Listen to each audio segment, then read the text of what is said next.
Know the difference between being a trader and an investor. So am I buying this because I think it's going to go up in the next 5 days, or am I buying this because I think it's going to help me not have to work 25 years from now? And just know the difference. It's okay to be one or the other as long as you have the time to pay attention to be a trader. But just know that that's another key difference. Welcome to Finance for Physicians, the show where we help physicians like you use money as a tool to live a great life. I'm your host, Daniel Wrenne, and I've spent the last decade advising physicians on their personal finances, with the mission to help them understand that taking control of their finances now means creating a future where they can practice medicine where, when, and how long they want to. Hugh, how's it going, man? Great, Daniel. Just got back from nice vacation in the Smoky Mountains last night. Had a great time, feeling good. What's new and exciting with you? Yeah, well, with all the bears, right? You were hanging out with all the Yeah, bears in the smoke. Yeah. yeah. The only bears I saw were on pictures or T-shirts, actually. But we still had a great time. Yeah. I think I'm ready for a vacation. I have not taken any recent vacations, but the kids' spring break's coming up soon. So I think we're going to Florida to see grandparents. So should be fun. A Yeah, little getaway. yeah. Much needed, I'm sure. Yeah. It's been a cold winter, so we're ready.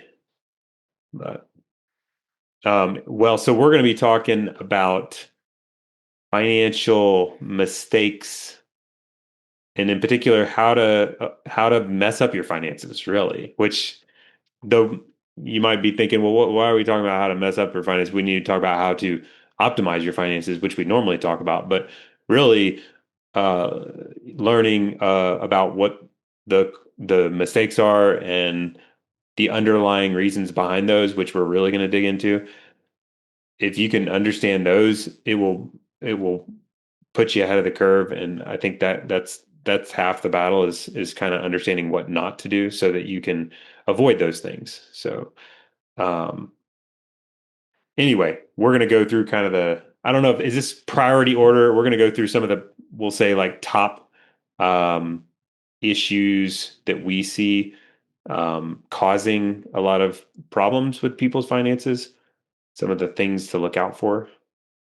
Um and just talk through each of those. And hopefully, you guys can gain a little value from at least some of these. So, Hugh, you want to kick us off with issue number one?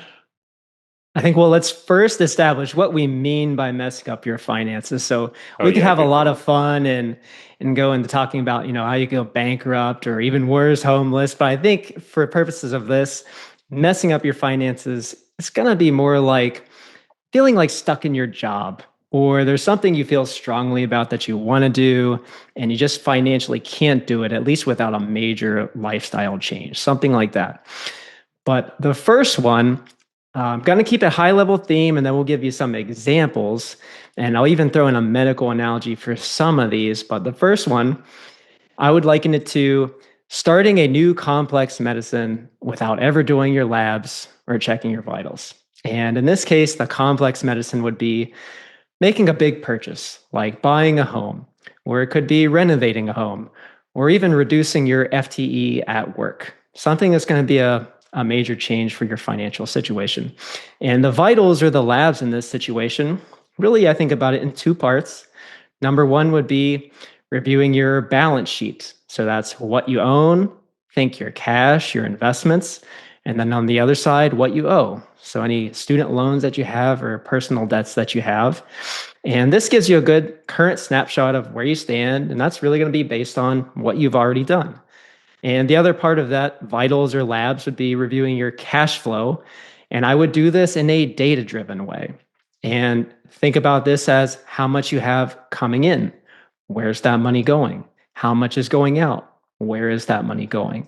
And this gives you a snapshot of where you're headed and what you can handle going forward. Because a lot of these complex decisions, they're not just a one time outlay, there's going to be some type of ongoing effect to your finances.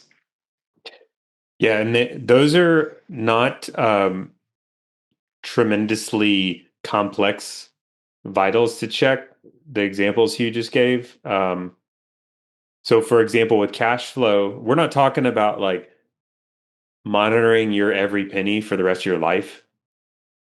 We're talking about understanding in total how much you're making, in total how much you're spending, saving, giving, and paying in taxes. Just making sure you're aware of what those totals are. Now, you can sometimes people get confused about budgeting versus cash flow, but what we're really talking about with cash flow is just understanding the flow of where your money's going at minimum in the broad categories. So it might just be that you know what your total spending is versus what your total savings is, and that way you kind of have an idea of what your free cash flow might be, or what if you know your income, you can see what it's going to be in the future and how it affects those things. So the example Hugh gave with like the changing your full-time equivalent, you can see how that affects your cash flow and how it's like income drops, free cash flow drops, or spending's got to drop, or something's got to give. Essentially we're trying to balance the budget, make sure that you're aware of for everything, you got to have an understanding of how it affects and the balance sheet too. It's like assets, liabilities. You got to understand what all that looks like. Ideally before you make the complex decision, because inevitably those big decisions will affect your vitals, and you can project what it's going to do. And like you said, make a more data driven decision. But um, it doesn't take a lot of time to track those things either. It's kind of That's right. can be a routine thing you do. You don't have to. I mean, we do it for clients. Like we're checking vitals for clients regularly, but you can do it yourself as well. That's right. There's a great course out there called Vitals Check. That's You right. might want to check out if you don't know where to start, but I'll give you a little bit of insight. So the people we're working with, you could take your last paycheck of the year or your W-2. You could look at all of your investment accounts or cash accounts and look at what was deposited to those accounts. Look at any change in your bank accounts also maybe over the year. And aside from the taxes you paid, everything left would be what you spent for the year. And that gives you a good idea of how much free cash flow you have. So, if you saved $50,000 last year and you're thinking about reducing your work capacity and you're going to have a $50,000 pay cut, well, you're probably going to be, running at break even paycheck to paycheck. Not that that's a bad thing necessarily. I don't know your situation. That might be planned for temporary, or maybe you already have the balance sheet built up where that's not going to be a problem. But at least you go into these decisions eyes wide open and knowing what to Mhm. expect, and you don't have big surprises and you need to make tough choices that you weren't prepared to make. Yeah, because that change will, like we said, it will affect the vitals, and you can predict these negative consequences if you take the time to check and monitor these things, and then you can model how the decision is going to affect the vitals. Are there any other examples come to mind that tie into this? The I home mean, the home purchase is the one decision is that we great. Yeah, those are the ones that we run into most often because Hmm. most of the people that we work with are um, on the earlier side of their career, growing families, maybe moving for homes that accommodate their family size, or they're graduating from training, making those big decisions. So establishing that baseline of those vitals is really important. Hmm. And a home decision is a good example because and a lot of these do this, but it affects assets or what you own. It affects liabilities typically, and it also affects cash flow. So a lot of these big decisions, they're affecting all those things, and you got to at minimum understand how that's going to do that. You want to move on to number two? Let's move on. All right. Number two, if I wanted to mess up my finances, or my health in this case, I would be inconsistent with my medicines. And in this case, medicine, I mean investments. So I would just buy stocks based on a podcast or an article I read, guilty as charged before. I've done that. And then maybe you don't pay much attention to that afterwards. And, so you're not keeping up with it. Really, it was just a decision based on, a whim. Maybe you're just collecting investments along the way without really building a thoughtful collection of investments, giving the sum of the parts. Mhm.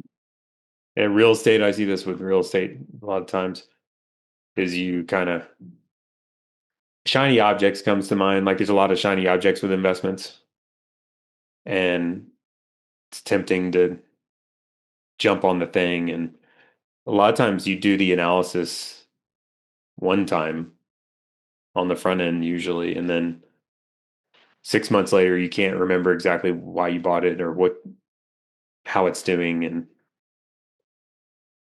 it's easy spot to get into.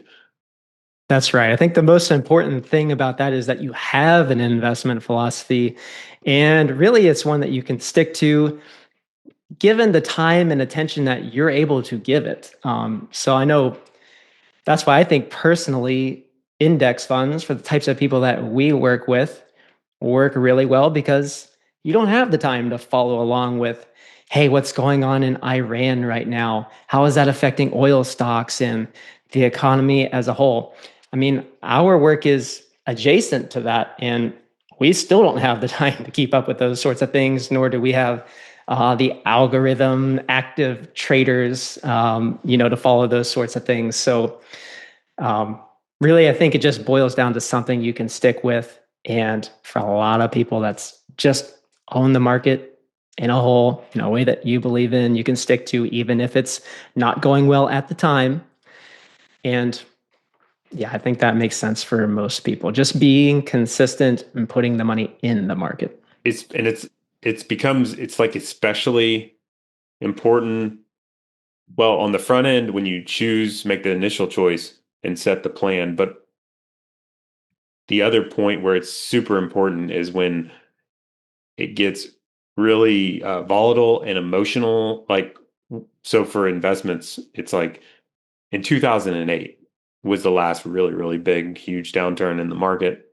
And it was like record numbers of people were being inconsistent with their finances because it was a disaster zone. And when it's a mess with your investments, your first natural reaction is to like fix it. And so that, you know, requires changing it or doing it differently.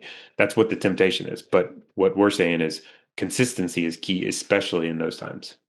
Especially if you're an investor. Know the difference between being a trader and an investor. So am I buying this because I think it's going to go up in the next 5 days, or am I buying this because I think it's going to help me not have to work 25 years from now? And just know the difference. It's okay to be one or the other as long as you have the time to pay attention to be a trader. But just know that that's another key difference. And remind yourself of it. If you're an investor and you're in it for the long haul, its purpose is for a long-term goal. It's sometimes really helpful to remind yourself this is money for 20 years from now. So like, why am I getting so worried about today's market change? Like it doesn't exactly matter for my 20-year from now goal. That's right. Maybe a good indicator there is if it's down, do I feel like I want to buy more? Or do I feel like I want to sell on? Maybe that gives you your answer on, whether that's something you should stick with as an investment. Yep. Any other examples for inconsistent? I think that covers it for that one. Okay. All right. So number three. I would be reactive instead of proactive, meaning I wouldn't look into the future when thinking about what I could afford for maybe some of these big purchases. Maybe I would just buy a home based on my mortgage approval, right? The bank doesn't want to, lose money, so they're gonna give me a reasonable approval, right? But maybe I'm young. I want to grow the family. I should probably factor in costs associated with that. With kids, Mhm. there's childcare, there's the school district you might want to live in, there's private tuition that comes into play. Um, on the student loan side, if you're somebody with student loans, maybe I'm going for public service loan forgiveness, and I just file taxes jointly, and whenever I get my W-2, I just do it. I don't even look at filing separately if that would make sense, or if extending my taxes would make sense. Um, Maybe I'm going for public service loan forgiveness, but didn't calculate what my monthly payment's going to be once I'm actually in attending. Like, what is my payment going to be? I know it's a couple hundred bucks now while I'm a resident or a fellow or something like that, but it could be a couple thousand once it's based on your attending salary. So, knowing that before you get into a mortgage for the first time or Yeah. some other sort of big fixed payment. That's really important to know on the front end. Yeah, all these are interconnected in case you probably starting to notice, but um, you got to do all of them, or not do all of them. Let's take a quick break to talk about our firm, Wrenne Financial Planning. The goal of our podcast is to empower you to make better financial decisions. But sometimes the best financial decision you can make is to work with someone who understands your financial goals and has the expertise to keep you on track to reach them. That's where Wrenne Financial Planning comes in. We are a full service financial planning firm that works with over 400 physicians and their families across the country. We charge a transparent monthly flat fee for our services and offer virtual meetings you can take from anywhere. Best of all, you'll get to work with a team that specializes in working with physician families. So whether you're starting out and wondering how you'll balance your student loan payments and saving for a home, or you are an established physician trying to figure out how to pay for your kids' college and how much you need to save to reach financial freedom, we can help. I'll put a link in the show notes to schedule a no obligation meeting with one of our certified financial planners. Wrenne Financial Planning, LLC is a registered investment advisor. For more information about our firm, please visit wrennefinancial.com. That's WRENNE financial.com. I wonder, why do you think people are reactive instead of proactive? I think it's human nature. I think it's just the first thing that comes to mind. I think, that you could probably get, oh, geez, what's that book called? Thinking Fast and Slow. We could get really deep and really nerdy Yeah. and really boring quickly with that Yeah. topic. Um, Maybe some of you find it interesting. But I guess I just think it's human nature and it's easy. And we're not, there's 1,000 things going on in our life. Um, I'm trying to get the kid out of bed, eat your darn breakfast, brush your teeth, and get on the bus. Like, and I got to get to work and I got to get it home. And then we got to go to baseball practice. And then we got to find dinner after baseball practice. Like, I'm looking for the quick fix. I'm just trying to get things done.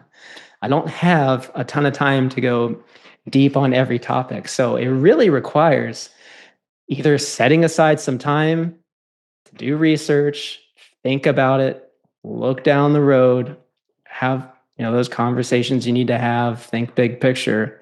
And a lot of us just don't have that time to set aside unless you make the time to set for that. It's really hard to find the time. You have to make the time to do that sort of Right. thing, or you have to hire somebody. Maybe I'm talking my own book a little bit here, but Both, I know I really. do that for other things in my life.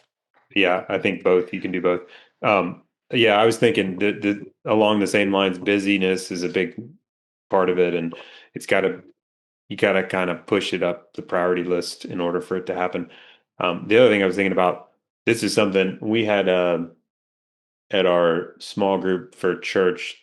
We talked about the Sabbath, and I mean, like the Sabbath has been around for forever, and multiple different religions, and I mean, there's a lot of good reasoning behind having like a day of rest where you don't have commitments and there's just like space, and a lot of times that's so this a lot of the stuff we're bringing up today kind of requires like some proactive headspace, especially this one. You got to kind of take a minute to stop doing all the craziness that everybody has and then be like, okay, what's most important?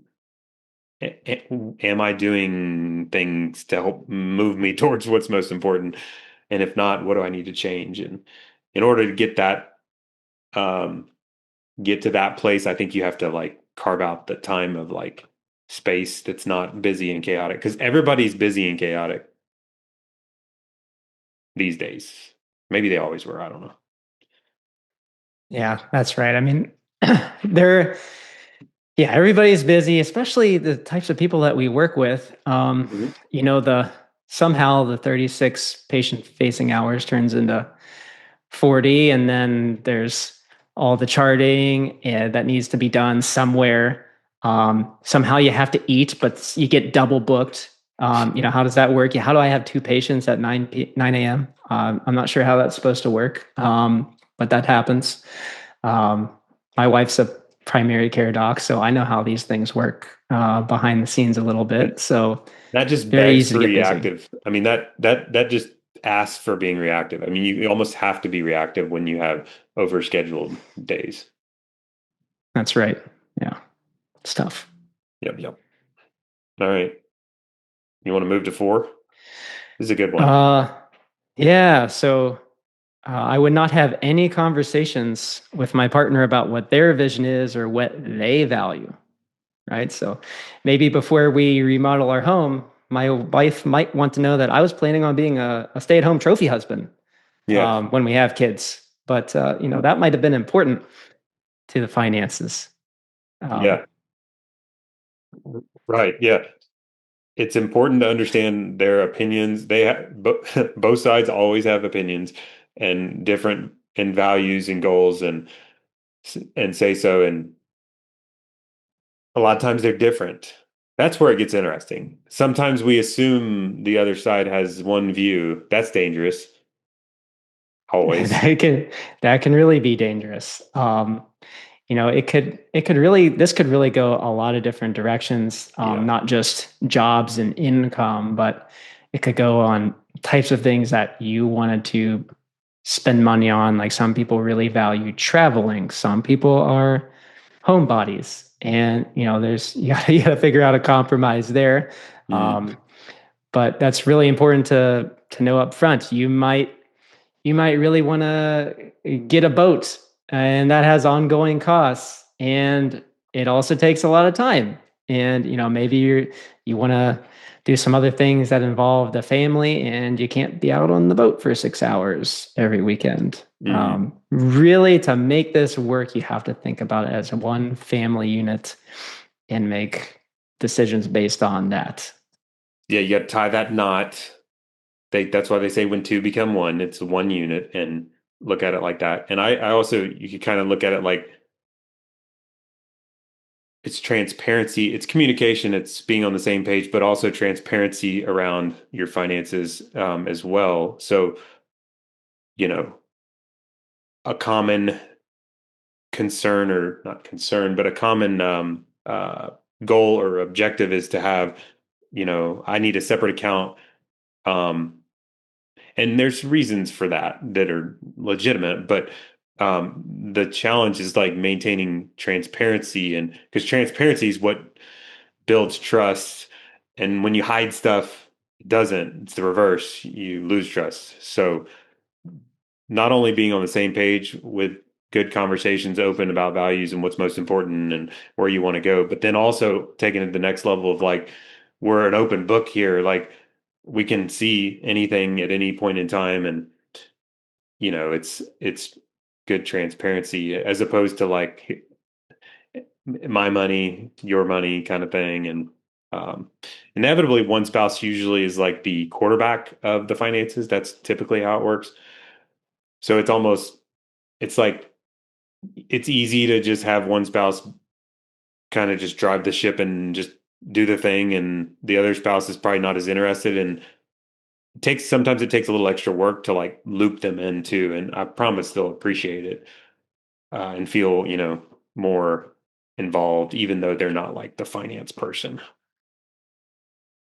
Yeah, and sometimes there can be some conflicts. Like, what, we spend this much money on groceries? Like, yeah, well, when's the or really it's like you spend too much, right? So, well, Oh, when's the last time you did the grocery shopping? So how would you even know what things yeah. cost?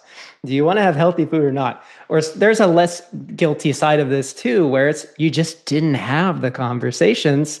Like, maybe I didn't know that my wife grew up going to Catholic school, and she really wants the kids to have to go to Catholic school, and we just never talked about it. And I'm like, well, we pay so much in property taxes to live in this school district, blah, blah, blah. And you just never had the conversation. And that can, private school, as you probably know, Daniel, can be a mortgage in itself.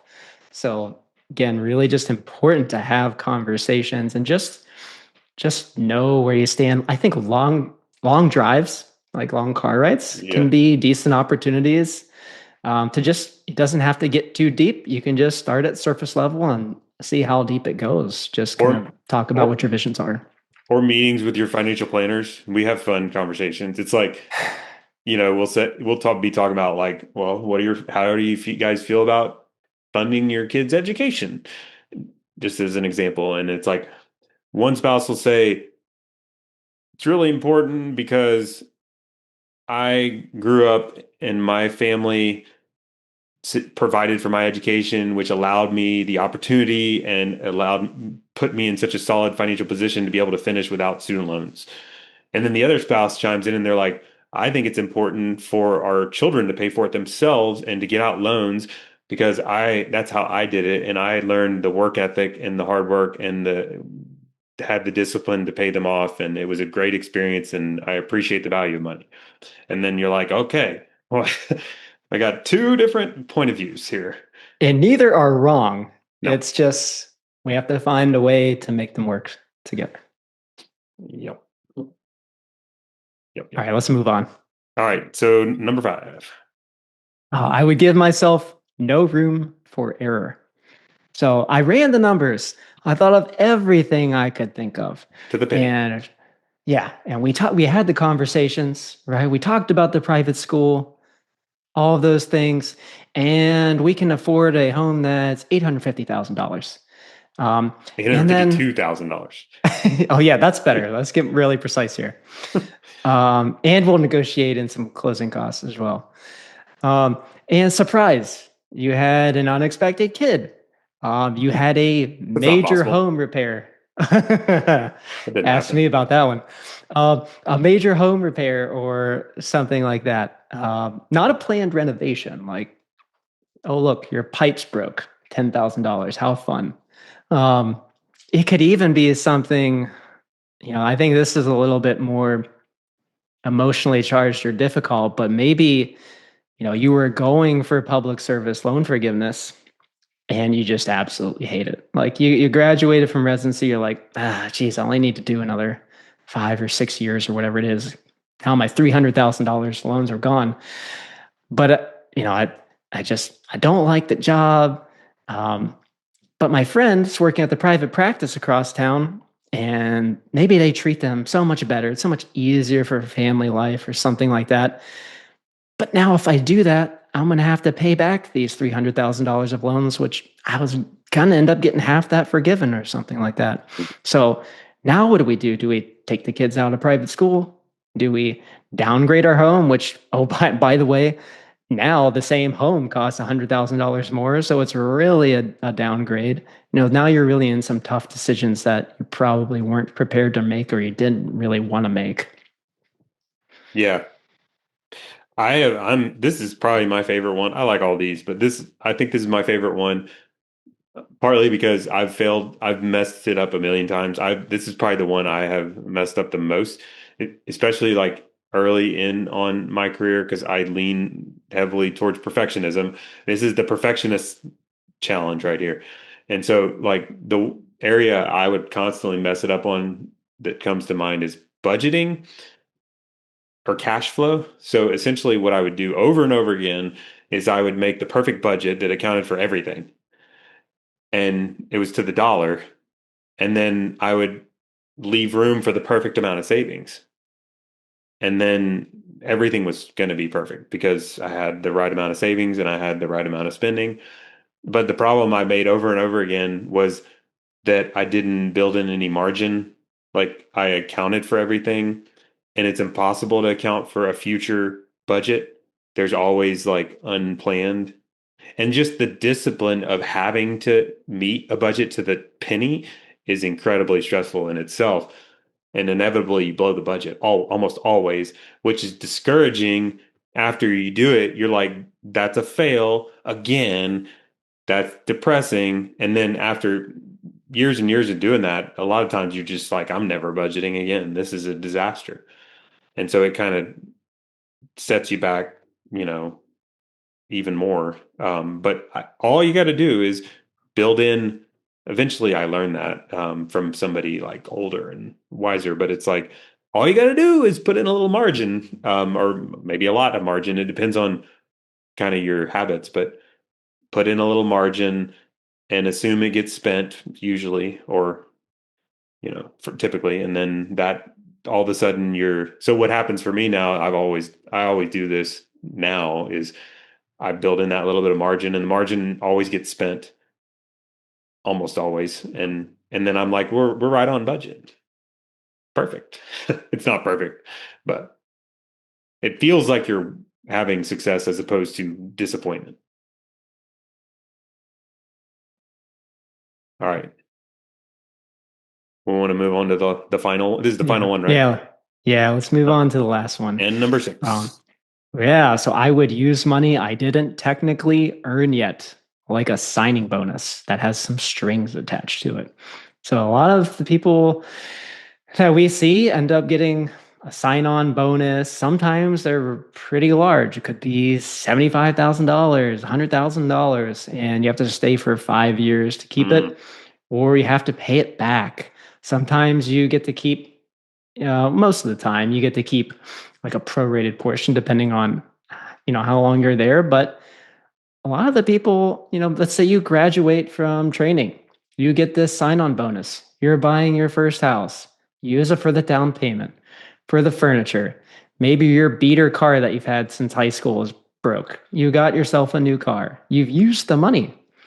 And now, again, maybe a staff member leaves, that was assigned to your practice at work, and they don't replace them, and they say do more with less. Does that sound familiar to any of you? Maybe I'm making that up. Maybe, but I that's know I've heard. heard that a I'm few not making that times. up.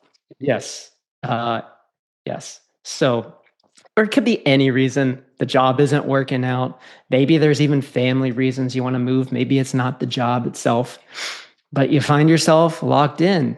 And again, if you haven't built yourself in that margin for error, or we could go back to all these other steps where you've been able to save your way out of that or been proactive and set that money aside. I love the idea with many people will do this. You get that signing bonus, great.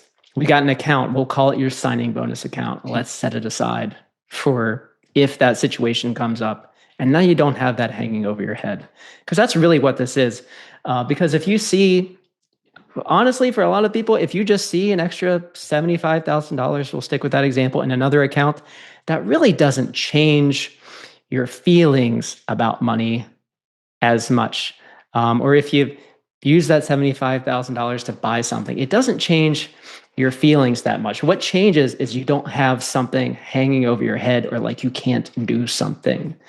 That's really the difference. So being proactive about that, thinking about that, not spending that money, just setting it aside in case for any reason it's not working out and you got to pay it back, no big deal. That's really an important step. Do not spend that money that you have not technically earned yet. Yeah, I think that's the case in life in general. You don't want to spend money you hadn't earned. It's always a dicey situation because you could end up having to pay it back sooner than you expected. That's a and if you can't, then you're locked. That's right. And that spills into not just your finances, but a lot of other areas in your life if you have that, if that's you in your situation. Yep. All right. Well, that's a good little list. Any other final parting thoughts, you? No, I think it's really important to learn the things that are good tips, are good rules to follow, steps to follow, but it's just as important to know the things not to do. I think a lot of us get to a point where, maybe like we've done some research, we've listened. Yes, index funds sounds great. Max out your 401k sounds great. Um, but really knowing the things not to do also is really important and good things to keep in mind as you're reviewing your finances. Yeah, I love it. All right. Well, thanks for coming on, Hugh. I appreciate it. Thanks for having me. No guests or clients appearing on the podcast received any form of compensation for their appearance and obtained no other benefit from us. It should not be assumed that every client has had the same experience.